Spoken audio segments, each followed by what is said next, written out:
ગોંડલ તાલુકાના મોવિયા ગામે જાહેરમાં પટેલ દંપતીને માર મારવાની ઘટના સામે આવી છે. પ્રેમ લગ્ન કરનાર યુવક યુવતીને લાકડી અને દોરડા વડે જાહેરમાં ઢોરમાર મારવામાં આવ્યો હતો. ત્યારબાદ યુવકને માલવાહક ગાડીમાં બેસાડી અપહરણ પણ કરવામાં આવ્યું હતું. યુવતીને તેના પરિવારવાળા બળજબરીપૂર્વક એક્ટિવામાં બેસાડી ફરાર થઈ ગયા હતા. બંને યુગલને માર મારતાનો સમગ્ર વિડીયો સોશિયલ મીડિયામાં વાયરલ થયો હતો. ગોંડલમાં કાયદો અને વ્યવસ્થાની સ્થિતિ જાણે કથળી રહી હોય તેમ પ્રતિદિન મારામારી અને અપહરણના બનાવો વધી રહ્યા છે.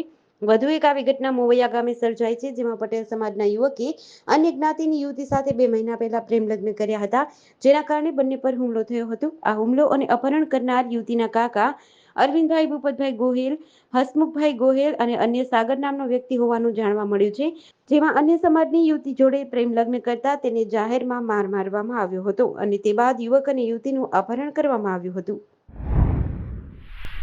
અમદાવાદથી 9 જેટલા મિત્રો ગળતેશ્વર ફરવા આવ્યા હતા. તે દરમિયાન ગળતેશ્વરની મહીસાગર નદીમાં નહાવા આવેલા પૈકી 4 મિત્રો ડૂબી ગયા હતા. જે બાદ ઘટના સ્થળે ઉપસ્થિત સ્થાનિક તરવૈયાઓએ 4માંથી 1નો જીવ બચાવ્યો હતો, જો કે 3ના ખાલી મૃતદેહ હાથ લાગ્યા હતા. ઘટનાની જાણ થતાં જ સેવલિયા પોલીસ ઘટના સ્થળે દોડી આવી હતી. ખેડા જિલ્લાના ગળતેશ્વર નજીકની મહીસાગર નદી એટલે કે પિકનિક પોઈન્ટ ગણાય છે. અમદાવાદથી આવેલા 9 લોકો પૈકી કેટલાક મિત્રો ગળતેશ્વર નદીના નાહવા ઉતરતા ડૂબ્યા હોવાની ઘટના બની છે. આ બનાવ અંગે સેવાલિયા પીએસઆઈ એમએચ રાવલનો સંપર્ક કરતા તેમણે જણાવ્યું, તીવ્ર ગરમી હોય ગતરોજ આ ગ્રુપના લોકો 2 જુદી જુદી રિક્ષામાં બેસી અમદાવાદથી ગળતેશ્વર આવ્યા હતા, જ્યાં 4 મિત્રો નાહવા માટે નદીમાં ગયા હતા. આ દરમિયાન ઘટના બની હતી, જેમાં મૃત્યુ પામનાર 2 વ્યક્તિઓની ઓળખ થઈ છે અને ત્રીજાની હાલ ઓળખ કરવામાં આવી રહી છે. ત્રીજા વ્યક્તિનું નામ પ્રદીપ વાઘેલા હોવાનું જાણવા મળ્યું છે.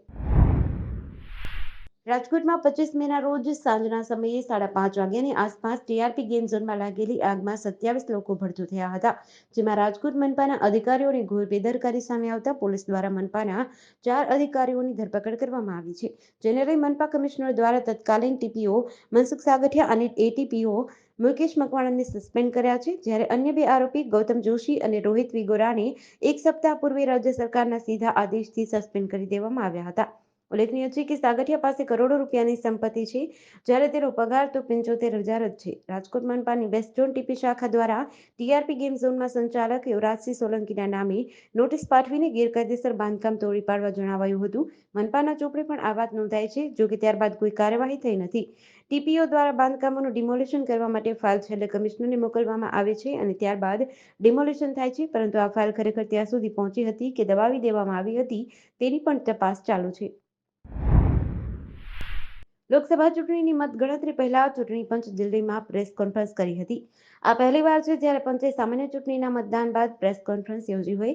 મુખ્ય ચૂંટણી કમિશનર રાજીવ કુમારે કહ્યું હતું, અમારા વિશે કહેવામાં આવ્યું હતું, જેન્ટલમેન ગુમ થઈ ગયા છે. આ દરમિયાન મતદાનનો વર્લ્ડ રેકોર્ડ બન્યો હતો. આ આપણી લોકશાહીની તાકાત છે. અમે 642 મિલિયન મતદારોનો વર્લ્ડ રેકોર્ડ બનાવ્યો છે. આ તમામ G7 દેશોના મતદારો કરતાં 1.5 ગણા અને EU 27 દેશોના મતદારો કરતાં 2.5 ગણા છે. સીઈસી રાજીવ કુમારે જણાવ્યું હતું કે પ્રથમ વખત મતદાન પછીની હિંસા રોકવા માટે સંવેદનશીલ સ્થળોએ અર્ધલશ્કરી દળોને તહેનાત કરવાનો નિર્ણય લેવામાં આવ્યો છે. આંધ્રપ્રદેશ અને પશ્ચિમ બંગાળ જેવા સ્થળો પર આ દળો હિંસા અટકાવશે. 1952થી કોઈપણ લોકસભા ચૂંટણી દરમિયાન પંચે મતદાન પછી અથવા પરિણામો પહેલા ક્યારેય પ્રેસ કોન્ફરન્સ નથી કરી. આ પહેલા ચૂંટણી પંચે 16 માર્ચે પ્રેસ કોન્ફરન્સ કરી હતી, જેમાં 4 રાજ્યોમાં લોકસભા અને વિધાનસભા ચૂંટણીની તારીખોની જાહેરાત કરાઈ હતી. હવામાન વિભાગની આગાહી મુજબ આગામી 5 દિવસ રાજ્યમાં વાદળિયું વાતાવરણ રહેશે. ઉત્તર ગુજરાતના કેટલાક ભાગમાં છૂટાછવાયા ઝાપટા વરસી શકે છે. આ ઉપરાંત આજે રાજ્ય પર આવતા પવનોની ગતિ 20થી 25 કિલોમીટર પ્રતિ કલાકની રહેશે. ત્યારબાદ આવતીકાલથી 3 દિવસ સુધી પવનની ઝડપ વધીને 30થી 35 કિલોમીટર પ્રતિ કલાકની થશે. આ ઉપરાંત 5 દિવસ બાદ રાજ્યના કેટલાક જિલ્લામાં 1થી 2 ડિગ્રી સેલ્સિયસ તાપમાન વધી શકે છે. ખાસ કરીને ઉત્તર અને મધ્ય ગુજરાતના જિલ્લાઓમાં 1-8 ડિગ્રી સેલ્સિયસ તાપમાન વધી શકે છે. ચોમાસાના આગમન વિશે જણાવતા કહેવામાં આવ્યું હતું, આગામી સપ્તાહથી દક્ષિણ ગુજરાતના ભાગોમાં પ્રી-મોન્સૂન એક્ટિવિટી શરૂ થશે. હાલ ગુજરાત પર 2 સિસ્ટમ સક્રિય હોવાના કારણે તાપમાન યથાવત રહેશે. હવામાન વિભાગની આગાહી અનુસાર રાજ્ય પર આવતીકાલથી 30થી 35 કિલોમીટર પ્રતિ કલાકની ઝડપે પવન ફૂંકાશે, કારણ કે સમુદ્રના ઉત્તર ભાગમાં એટલે કે કચ્છ પાસે ડીપ પ્રેશર ગ્રેડિયન્ટ સર્જાયું છે. વલસાડ જિલ્લાના ઉમરગામ તાલુકાના કનાડુ 3 રસ્તા પાસે ફણસ તરફ જતા રોડ પરથી પસાર થતી એક બાઇકને સામેથી આવતી એક બાઇક ચાલકે ટક્કર મારી અકસ્માત કર્યો હતો. બે બાઇકને થયેલા અકસ્માતમાં એક યુવકનું મોત નીપજ્યું હતું, જ્યારે બેફિકરાઈપૂર્વક બાઇક ચલાવનાર યુવકનું વલસાડ સિવિલ હોસ્પિટલમાં સારવાર દરમિયાન મોત થયું હતું. ઘટના અંગે ઇજાગ્રસ્ત બાઇક ચાલકે અકસ્માત કરનાર બાઇક ચાલક વિરુદ્ધ ભીલાડ પોલીસ મથકે ફરિયાદ નોંધાવી હતી. ભીલાડ પોલીસે ફરિયાદ નોંધી આગળની કાર્યવાહી હાથ ધરી છે. અકસ્માતની સમગ્ર ઘટના નજીકમાં લાગેલા સીસીટીવીમાં કેદ થઈ હતી. અકસ્માતની ઘટનાના સીસીટીવી ભીલાડ પોલીસે મેળવીને આગળની તપાસ હાથ ધરી છે. અજય વારલીએ ભીલાડ પોલીસ મથકે બાઇક ચાલક કાર્તિક વિરુદ્ધ ફરિયાદ નોંધાવી હતી. ભીલાડ પોલીસે ઘટના સ્થળનું નિરીક્ષણ કરતા ઘટના સ્થળની નજીકમાં આવેલી દુકાનમાં લાગેલા સીસીટીવી કેમેરામાં અકસ્માતની ઘટના કેદ થઈ હતી. રાજકોટ મહાનગરપાલિકાના તત્કાલીન ટાઉન પ્લાનિંગ ઓફિસર મનસુખ સાગઠિયાની ધરપકડ કરવામાં આવ્યા બાદ એસીબી દ્વારા પણ તપાસ શરૂ કરાઈ છે. રાજકોટના મનસુખ સાગઠિયા પાસે અનેક સંપત્તિ હોવાનું ચર્ચાઈ રહ્યું છે. ત્યારે રાજકોટ જિલ્લાના ગોંડલ તાલુકાના ચોરડી ગામે સર્વે નંબર 243 પૈકીની 5 વીઘા જમીન તારીખ 21/12/2018ના રોજ મનસુખ સાગઠિયા દ્વારા તેમના પત્ની ભાવનાબેન મનસુખ સાગઠિયાના નામે ખરીદાઈ છે. ત્યારબાદ 20/11/2019ના રોજ આ પૈકીની 1 વીઘા જેટલી જમીન બિનખેતી જિલ્લા કલેક્ટર દ્વારા કરી દેવામાં આવી હતી.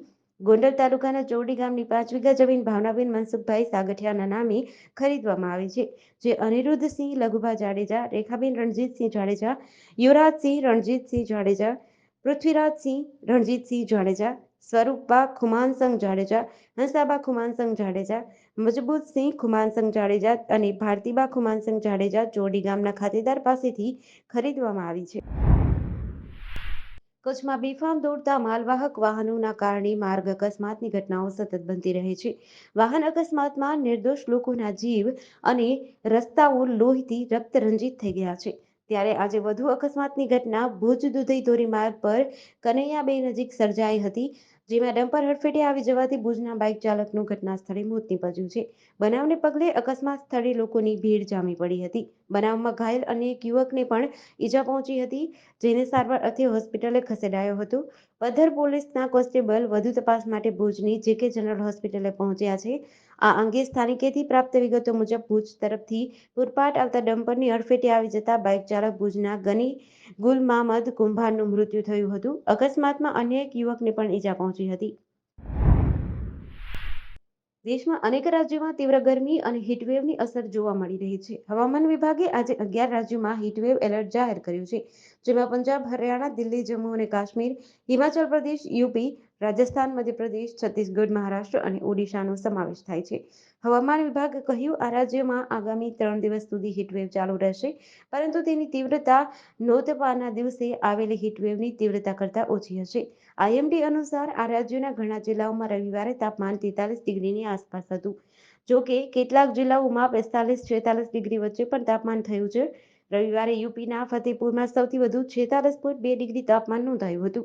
આ સિવાય રાજસ્થાનના ગંગાનગર અને હરિયાણાના સિરસામાં 45.4 ડિગ્રી તાપમાન નોંધાયું હતું. મધ્યપ્રદેશના ઝાંસી અને ઉત્તર પ્રદેશના કાનપુરમાં 45.1 ડિગ્રી અને દિલ્હીના પાલમમાં 43.5 ડિગ્રી તાપમાન નોંધાયું હતું. બીજી તરફ હવામાન વિભાગે પણ 18 રાજ્યોમાં વરસાદનું એલર્ટ જાહેર કર્યું છે. મધ્યપ્રદેશના રાજગઢમાં રવિવારે રાત્રે જાનૈયાથી ભરેલી ટ્રેક્ટર ટ્રોલી પલટી જતા 13 લોકોના મોત થયા છે. આ અકસ્માતમાં 16 લોકો ઘાયલ થયા હતા, જેમને જિલ્લા હોસ્પિટલે લાવવામાં આવ્યા હતા.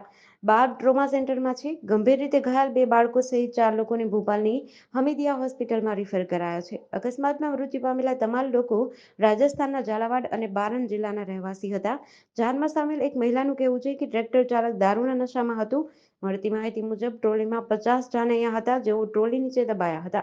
ગ્રામજનોએ ઘાયલોને બહાર કાઢ્યા હતા. જેસીબીની મદદથી ટ્રોલી ઉપાડીને મૃતદેહોને અને અન્ય ઘાયલોને બહાર કાઢવામાં આવ્યા હતા. મૃતકોમાં 5 મહિલાઓ, 5 બાળકો અને 18 થી 20 વર્ષની વયના 3 યુવાનો છે. અકસ્માત કેટલો ભયાનક હતો, આ વાતનો અંદાજો એ વાત પરથી લગાવી શકાય છે કે ટ્રોલી સંપૂર્ણ ઊંધી થઈ ગઈ હતી. ઘણા લોકો ટ્રોલી નીચે દબાઈ ગયા હતા. ટ્રોલી નીચે દબાયેલા લોકોને જેસીબી વડે બહાર કાઢવામાં આવ્યા હતા.